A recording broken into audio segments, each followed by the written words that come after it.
한 아이가 다섯 살 난 아이를 키운 어머니가 계셨는데요.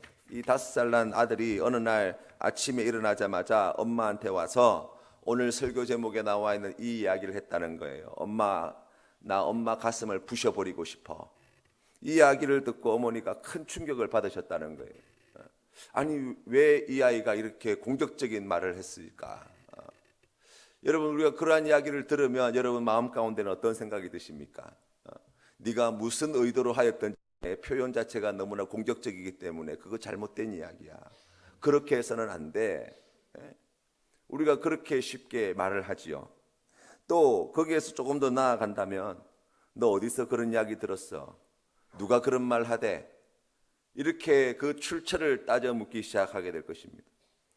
그리고 조금 더 한 걸음 더 나아가게 된다면 다음부터 네가 한 번 더 그런 이야기 하면 엄마한테 혼난다. 엄마한테 아빠한테 혼난다. 우리가 그런 이야기를 하게 될 것입니다. 조금 자상한 분들은 아빠 엄마가 그 이야기를 듣고 얼마나 놀라고 마음이 아픈지 알아? 엄마 아빠 마음이 얼마나 괴로운지 알아? 뭐 그런 이야기들을 하게 될 것입니다. 목사가 되다 보면 참 혼자의 힘으로 감당할 수 없는 많은 한계를 경험하게 됩니다. 언젠가 교회에서 마음의 상처를 입고 떠난 분과 이야기를 나눈 적이 있는데 교회를 다니면서 받은 상처와 아픔에 대해서 말씀하시는데 그 이야기를 다 듣고 난 다음에 제가 해줄 수 있는 이야기는 기도하자고, 그리고 하나님을 바라보자고, 다시 교회에 나와야 된다고, 하나님이 위로해 주실 거라고, 회복시켜 주실 거라고, 사랑으로 기다리고 있는 이들이 많이 계시다고, 그런 이야기를 해 주었던 기억이 있습니다. 그런데 가만히 돌아보니 몸이 아파 누워있는 분들에게도, 자녀들 때문에 힘들어하는 이들에게도, 경제적으로 어려운 이들에게도 그런 비슷할 맛밖에 하지 못했던, 참 가진 것이 없는 제 자신을 바라보고 그런 것들을 깨닫게 되어지는 것 때 얼마나 힘들었는지 모릅니다. 사실 우리는 다른 사람에게 비판받고 싶지 않습니다. 다른 사람의 실망 어린 목소리를 듣고 싶지 않습니다. 정죄받고 싶지 않습니다. 그리고 그러한 마음들은 모두가 똑같은 마음이라는 것을 잘 압니다. 오늘 성경 말씀 누가복음 6장 31절 말씀, 우리가 오늘 읽었던 본 말씀 앞쪽에 6장 31절 말씀은 이렇게 말씀합니다. 남에게 대접을 받고자 하는 대로 너희도 남을 대접해라. 뿐만 아니라 37절 말씀에서는 하나님께서는 우리에게 이런 음성을 들려주십니다. 비판하지 말라. 그리하면 너희가 비판을 받지 않을 것이요. 정죄하지 말라. 그러면 너희가 정죄를 받지 않을 것이요. 용서하라. 그러면 너희가 용서를 받을 것이요. 그 앞에 35절 말씀에는 하나님께서 이렇게 말씀하십니다. 오직 너희는 원수를 사랑하고 선대하여 아무것도 바라지 말고 꾸어주라. 그런데 그 35절 말씀에 작은 1번의 각주가 달려 있어요. 그 각주의 말씀이 보통 책 아래쪽에 기록되어 있는데 이렇게 설명을 하고 있습니다.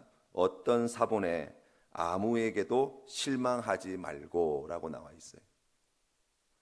다시 말하면 원수를 사랑하고 선대하며 아무에게도 실망하지 말고 꾸어주라는 말씀이에요. 42절 말씀에는 이런 말씀이 있습니다. 너희는 내 눈 속에 있는 들보를 보지 못하면서 어찌하여 형제에게 말하기를 형제여 나로 내 눈 속에 있는 티를 빼게 하라 할 수 있느냐. 그런데 우리는 이러한 사실을 잘 안다고 생각하면서도 충고라는 이름으로, 또 판단은 이름으로, 조언이라는 이름으로, 평가라는 이름으로 실망과 비판과 정죄와 그리고 다른 사람의 눈에 있는 티끌을 지적하는 것을 멈추지 않죠. 지나고 보면 하지 말았어야 할 말들이 너무나 많았습니다. 주워 담지 못할 말들이 너무나 많이 쏟아져 나왔습니다. 후회하고 스스로 어쩔 수 없다고 변명해 보지만 그런 변명으로 그 상처들이 아무러지지 않죠. 우리가 왜 이렇게 되었을까요? 오늘 성경 말씀에 살펴보시면 하나님께서는 우리에게 매우 단정적인 말씀을 전해주십니다. 39절 말씀에 이렇게 말씀합니다. 또 비유로 말씀하시되 맹인이 맹인을 인도할 수 있느냐? 다시 말하면 우리 모두는 다 앞을 보지 못하는 맹인된 자들이라고 말씀하시는 것이죠. 방금 읽었던 41절 말씀에서도 예수님께서는 우리에게 가르쳐 주십니다. 어찌하여 형제의 눈 속에 있는 티를 보고 내 눈 속에 있는 들보는 깨닫지 못하느냐? 사실 우리는 우리 자신의 문제를 잘 보지 못하는 자들이라고 가르쳐 주십니다. 그러면서도 41절에 나와 있는 것처럼 우리의 문제는 깨닫지 못하고 보지 못하면서도 또 다른 사람의 문제에 대하여 끊임없이 지적질하는 그러한 우리의 모습을 보게 하시지요. 그래서 예수님은 우리에게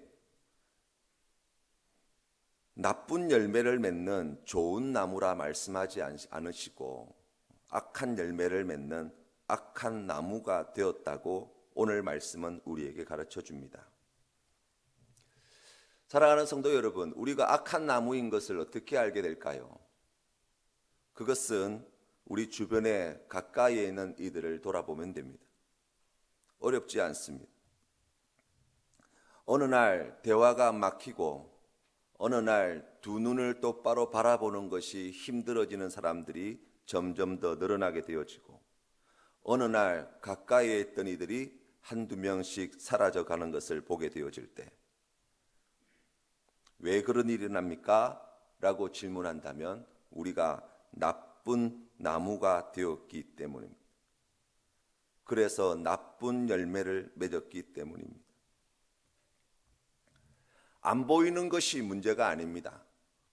사실 우리가 조금 더 정확하게 이야기하면 모르는 것이 문제라고 주님께서는 말씀하지 않습니다. 해결하지 못하는 것이 문제가 아닙니다. 진짜 문제는 무엇입니까? 라고 이야기한다면 안 보이는데도 모르는데도 해결하지 못하는데도 보인다고 착각하고 알고 있다고 착각하고 해결할 수 있다고 생각하는 것이 큰 문제입니다. 그래서 그것이 나쁜 열매로 드러나게 되어지는 것이죠. 어려운 문제를 가지고 누군가와 대화를 긴 시간 하였음에도 불구하고 마음의 답답함이 사라지지 않을 때가 있지 않습니까? 한참을 사랑하는 마음으로 얘기를 해주었는데 듣는 분이 내 진심을 몰라주고 내 이야기에 동의하지 않는 것이 그 눈빛을 통해서 읽혀질 때가 있지 않습니까? 왜 그런 일이 날까요? 바로 충고나 조언이나 평가나 판단이 우리의 말 가운데 가득 담겨 있기 때문입니다. 충고나 조언이나 평가나 판단은 소통을 막는 장애물이 되어진다고 이야기하더라고요. 어느 의사 선생님의 말씀을 들어보니까 좀 더 적나라하게 말씀을 하면 그러한 것들은 그러한 충고나 조언이나 평가나 판단을 할 수 있는 이유는 상대방의 이야기를 전혀 듣지 않을 때에 할 수 있는 이야기라고 하였습니다. 아무것도 아는 것이 없기 때문에 할 수 있는 말이 충고나 조언이나 평가나 판단이라는 말이죠. 왜 그렇습니까? 라고 이야기하면 그러한 것들은 어떠한 좋은 생각, 좋은 말들 그러한 것으로 일반화를 시켜버리기 때문입니다. 마치 목사가 몸이 아픈 사람에게나 경제적으로 어려운 사람에게나 자녀의 문제로 고통 중에 있는 사람에게나 마음의 큰 상처로 낙심하여 교회를 떠난 사람에게나 똑같이 기도하십시다. 하나님이 위로해 주십니다. 하나님이 일으켜 세워주십니다. 라고 이야기를 하고 그 이야기가 전혀 도움이 안 되는 것처럼 말입니다. 우리 하나님은 원수를 사랑하시며 자기를 미워하는 자들에게 인자하십니다. 하나님은 우리를 비판하지도 정죄하지도 않으십니다. 우리를 끊임없이 용서해 주시는 분이십니다. 아담이 선악과를 따먹고 숨었을 때에 하나님께서 하신 그 일이 무엇이었습니까? 그 음성을 들려주는 것이었습니다. 어떤 음성이었습니까?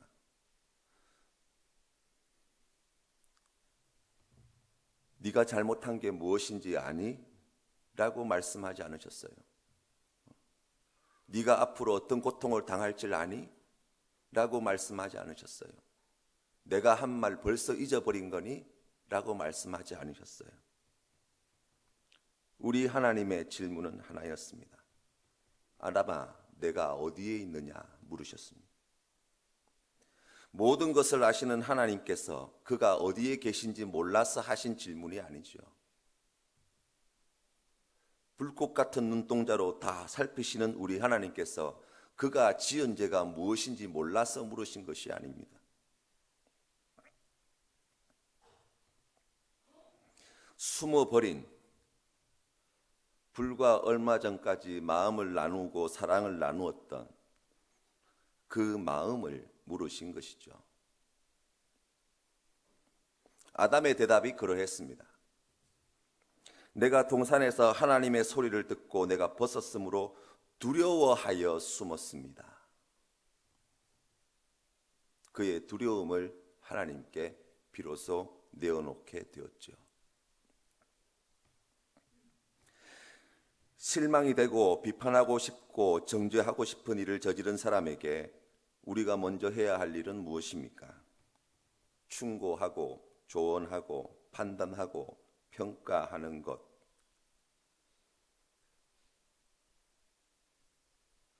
그것보다 먼저 해야 할 일이 있음을 기억하시기를 바랍니다. 먼저 진심으로 그 사람의 마음과 그 생각을 궁금해하는 것. 우리가 모르기 때문입니다. 우리 눈에 보이지 않기 때문입니다. 그리고 그의 이야기에 주목하는 것. 그것이 전부입니다. 5살 아이가 아침에 일어나자마자 엄마한테 와서 엄마 가슴을 부셔버리고 싶어 라고 말했을 때 이 어머니는 큰 충격을 받으셨지만 그 이야기를 듣고 그 아들에게 숨을 한번 크게 쉬고 이렇게 질문하셨다고 합니다. 왜 엄마 가슴을 부서뜨리고 싶어? 어떤 마음으로 한 이야기야? 그러자 그 이야기를 들은 아들이 해맑은 표정으로 이렇게 대답을 하는 것입니다. 엄마 가슴 속에 뭐가 들어있는지 너무 보고 싶어서 그랬어. 그러자 엄마가 이렇게 질문을 합니다. 그래? 너는 엄마 가슴에 뭐가 들어있는 것 같은데? 그러자 5살 난 아들이 씩 웃으며 이런 대답을 내어놓았다고 합니다. 엄마 가슴에는 밥하고 물하고 하트가 들어있을 것 같아. 자기를 사랑하는 그 엄마의 마음, 그 엄마의 마음을 보고 싶고 궁금해했던 이 착한 아들의 이야기였습니다.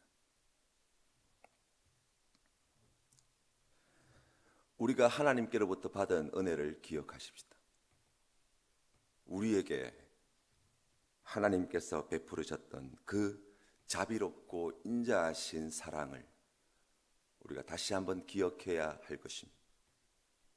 그리고 오늘 우리가 그 하나님의 자비로우심과 인자하심에 물들어갈 때 오늘 우리가 만나는 우리의 이웃들에게 그 자비하심과 인자하심을 나누어 주는 귀한 삶을 살게 될 것입니다. 사랑하는 성도님의 삶의 자리에 이와 같은 은혜가 있으시기를 주님의 이름으로 축원합니다.